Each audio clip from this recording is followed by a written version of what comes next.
हाय सगळ्यांना नमस्कार, स्वागत आहे माझ्या यूट्यूब चॅनलमध्ये। कसे आहात सगळेजण? मस्त असाल। आणि सगळ्यात आधी सगळ्यांना हॅपी मकर संक्रांत। आणि आज आपण रेसिपी बघणार आहोत पोळी।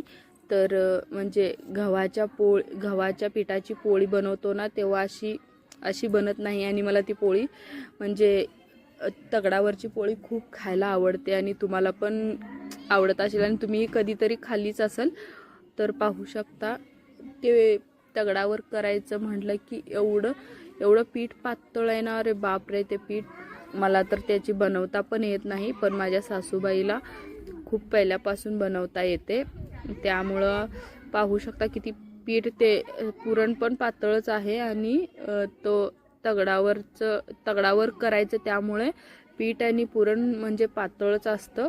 आणि ते पोळी पूर्णपणे तेलात लाटली जाते। म्हणजे पाहू शकता इथं सासूबाईंनी तेल आणि थोडंसं पीठ मिक्स करून आता त्याच्यावर पोळी लाटायला घेतलेली आहे। आणि ते पातळ पीठ असल्यामुळं आपण जेवढी पोळी बेलण्याने लाटेल तेवढी लाटली जाते। आणि असं की म्हणजे ते नाही का असं टम्म अशी फुगून पण तयार होते ते पोळी। आपली गव्हाच्या पिठाची पण होते, पण ही तुम्ही कधी खाल्ले का? ही पण ट्राय करा, खूप छान म्हणजे असं मस्त लागते खायला। आणि पाहू शकता इथं किती आपण बेलण्याने तिला लाटू तेवढी खूप छान लाटली जाते।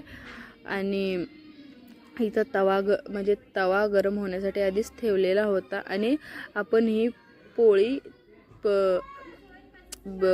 पळपूटवर लाटली तर आपली पोळी तव्यापर्यंत जाणार नाही। त्यामुळं ही पोळी तगडावरतीच लाटावी लागते, नाहीतर मग ते पळपूटवर लाटल्यावर आपल्याला पोळी जमत नाही।